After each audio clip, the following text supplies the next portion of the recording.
A reading from the Gospel according to Luke.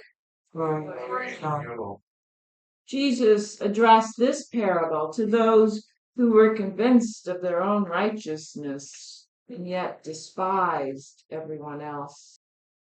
Two people went up to the temple area to pray. One was a Pharisee, the other a tax collector. The Pharisee took up his position and spoke this prayer to himself. "Oh God, I thank you that I am not like the rest of humanity, greedy, dishonest, adulterous, or even like this tax collector. I fast twice a week, and I pay tithes on my whole income." But the tax collector stood off at a distance and would not even raise his eyes to heaven, but beat his breast and prayed, "Oh God, be merciful to me, a sinner." I tell you, the latter went home justified, not the former. For whoever exalts himself will be humbled, and the one who humbles himself will be exalted. These are the words of our brother Jesus. Praise to you, Jesus Christ. Have a seat. As I sat down to write this homily, we were in full steam pride panic. Yesterday, our community participated in Champaign-Urbana's Pride Parade and Pride Fest. As I've often said, this is one of my favorite events each year for us at Beloved. It is honestly where Jesus would be. And I did hear that there was a Jesus in one of the, so our idea of having Jesus would have been duplicated. So it all works out in God's timing, doesn't it? But it's one of my favorite. It's not only rewarding to show our community that there are indeed safe havens for LGBTQAI Catholics, but also that there are places where proud Catholic allies can come out in full support of our queer siblings and stand opposed to the derogatory and outdated teachings of the Roman Catholic Church regarding gender identity and sexual orientation. For we know that each of us is uniquely designed by our Creator, and that every complex expression of human design is thus endowed with dignity and beauty. And we are honored to stand firm in that belief every fall when it is Pride, and every day as we gather as a community. But over the years, there have been some critiques of the Pride movement. A movement that, as you know, has its roots in the Stonewall riots of 1969. Stonewall was a series of riots protesting government-sponsored persecution of sexual minorities in our country, riots that marked a new beginning for the gay rights movement in the U.S. and abroad. We are called as Catholics to stand up for oppressed people, to fight the persecution of minorities, the vulnerable and disempowered. Jesus said, "Blessed are those who are persecuted. Blessed are those who hunger and thirst for righteousness, for justice, equality, inclusion." So why are there objections among our church leaders to the Pride movement?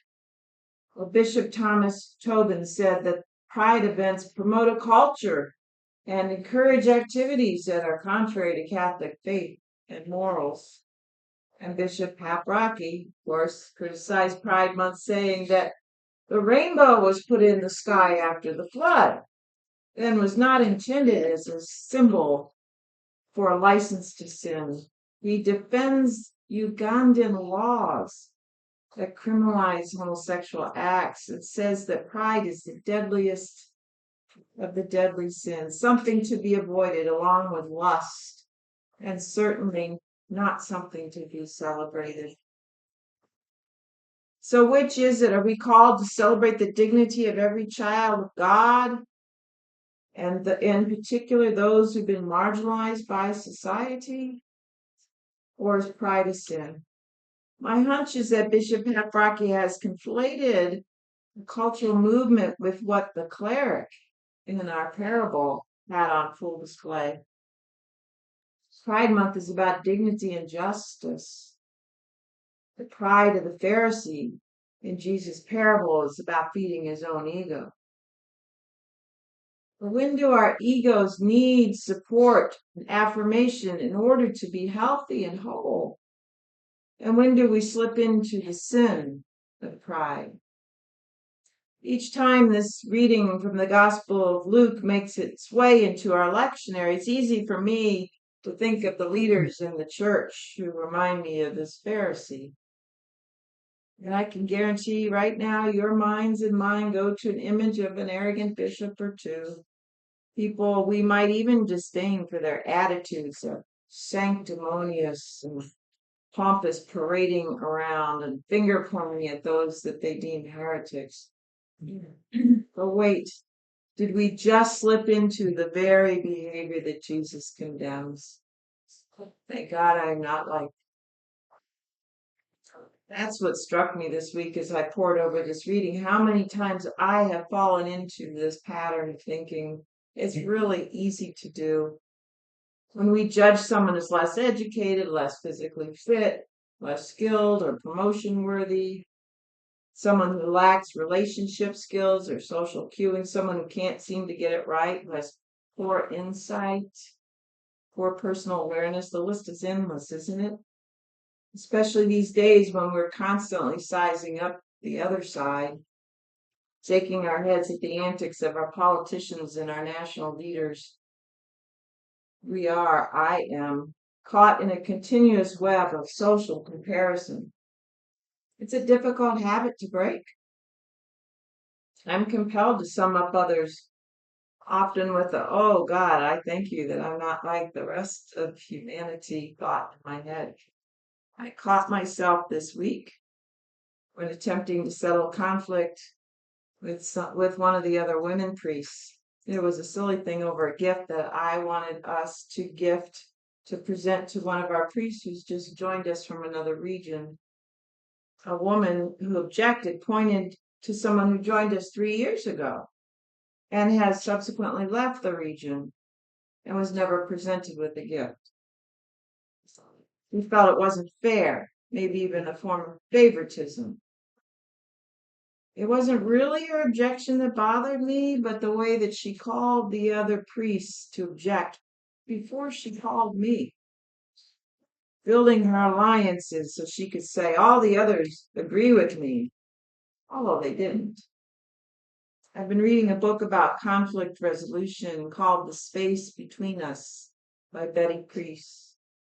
In that book, the author describes how a disagreement escalates to the level of a conflict because of triangulation, influencing others to side with you by talking to them first rather than talking to the person that you have a dispute with. So I started to talk with my friend Tina about what this woman was doing, how she was triangulating.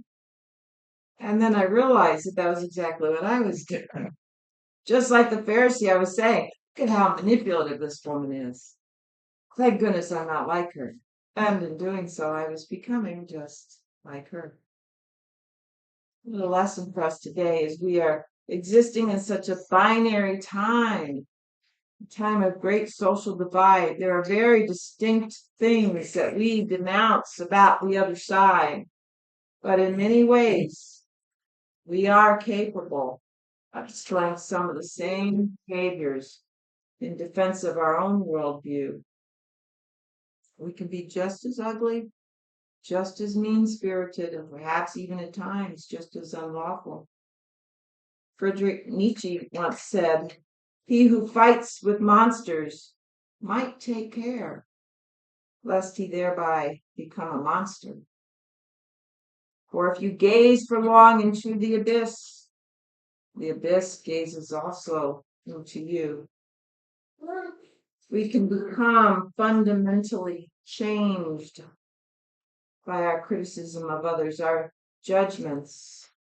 So what do we do? Must we keep beating our breasts like the tax collector?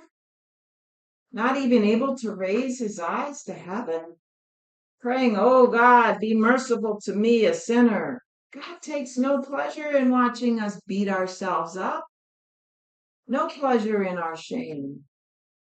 The antidote to pride, the pride of the Pharisees, not shame, but humility. Jesus said, "Whoever exalts himself will be humbled, and the one who humbles himself will be exalted." To be humble means quite literally to be grounded, brought down to the ground, humus, the stuff of the earth. To be humble means to be grounded, honest and real in our self-evaluations. To neither exaggerate or to minimize our importance. To not need to compare and rank ourselves with others, but to know and to accept what and who we are, courts and all. And in seeing who and what we are, we might just be compelled to change. And that's okay too. But what do we do with those comparisons that happen quite naturally in our primal brain? Those Luthers who conduct conversations in our heads that we might not dare speak out loud. Father Isaac Slater, a Trappist monk who wrote a book, "Do Not Judge Anyone, Desert Wisdom for a Polarized World," advocates for the use of contemplative prayer to drop down the well to that deeper level of inner quiet that allows us to reframe or recontextualize all of our relationships, from judgment to compassion, understanding, and forgiveness. Perhaps a difficult thing to do when we are all hyper aroused with the news these days, seeing so many things around us that we judge as greedy, unlawful, violent, and inhumane. According to Father Isaac, it is in the quiet of our prayer that our own reactivity, our own inner narratives become visible so that we can examine them and determine if they reflect the kind of people we want to be. It was that sort of silence that, in that sort of silence, that I heard myself analyzing and criticizing this woman priest friend of mine, and saw how I had in fact triangulated about her pattern of triangulating. Father Isaac says we can flip our judgmental thoughts and use what we observe to discern rather than to judge. We can flip the scripts we've written about the other person. There's only scripts anyway, our imagined narratives based on our observations and our subjective experiences with the person, and often a lot of assumptions. If we can put in a pause, give someone a little benefit of the doubt, and attack the problem rather than the person, you might actually discern a helpful path forward, a more charitable, empathetic path forward to the common good, a path that makes us all healthier. Discernment, says Father Isaac, is the authentic good of which judging is the counterfeit or the distortion. Where judgment serves to put others down or to validate or even elevate ourselves or our side of the conflict, discernment is with and for everyone, for the good of everyone. In an interview with Father James Martin, Father Isaac tells a story about a group of monks who saw a woman enter the room of one of their brothers. And so these monks rushed to the abbot's cell and they rat out the offending monk. The abbot goes rushing with the monks to their brother's cell, yelling, "When I catch that monk, I'm going to string him up." They all stomp down the hall and burst into the cell. There they find the monk and a large conspicuous basket on one side of the room. The abbot sits on the basket and orders his men to tear the room apart. to find this woman. The monks are quite perplexed, for they felt sure they had caught their brother in sin, but the woman is nowhere to be found. And the abbot gives them a stiff penance and challenges them for judging their brother and sends them away. He then jumps down from the large basket where he'd been perched and turns to the monk in question and simply says, "Be careful," and leaves. Here, says Father Isaac, we see two attitudes towards judgment. The monks who are so eager to see their fellow monk punished for doing something, maybe even perhaps deep down they wanted to do themselves but couldn't. And the abbot, who by contrast is able to skillfully navigate the situation to de-escalate this lynch mob and to give a corrective word to the accused monk, much like Jesus with the woman caught in adultery. The abbot is discerning in the situation, seeking that which is good for everyone. Sometimes our discernment of a situation will lead us to overlook things, to choose to let it go. We need to ask ourselves, is it worth it to give that person and their quirks the power to occupy our headspace? Will it really matter in the large scheme of things? And sometimes our discernment will lead us away from our knee-jerk reactions to more creative responses, more empathetic responses. When I sat with my awareness of the woman priest I shared about, I was able to recall that she's really pretty isolated from the rest of the region because she cannot travel due to some physical problems and some psychological anxiety about driving or flying. So at times she's expressed this feeling that we have cliques in our region, that she feels left out. And so the sensitivity to giving some people gifts when others have not been given gifts might come from that experience of isolation and feeling left out. So when we show empathy to others, approaching them as people who are like us broken, then we stop being reactive. We aren't as tempted to judge, defend ourselves, to protect our own egos. Jesus calls us to remain humble, close to the ground in our estimates of ourselves, and to extend that same grace to others. None of us are all good or all bad, but each of us are equally embraced and beloved by God. In the Book of Wisdom, the writer says to God, "You overlook all our sins. You love everything that you have made. You loathe nothing that you have created. If you'd hated it, why would you have made it? You spare all things, because all things are yours, O Lord, lover of all life." Brothers and sisters, let us go forth in the spirit of pride, reminding one another of God's unfailing love and rejecting the sin of pride that gives the illusion that there is even in us and them. God grant that we might love like you love. May it be so.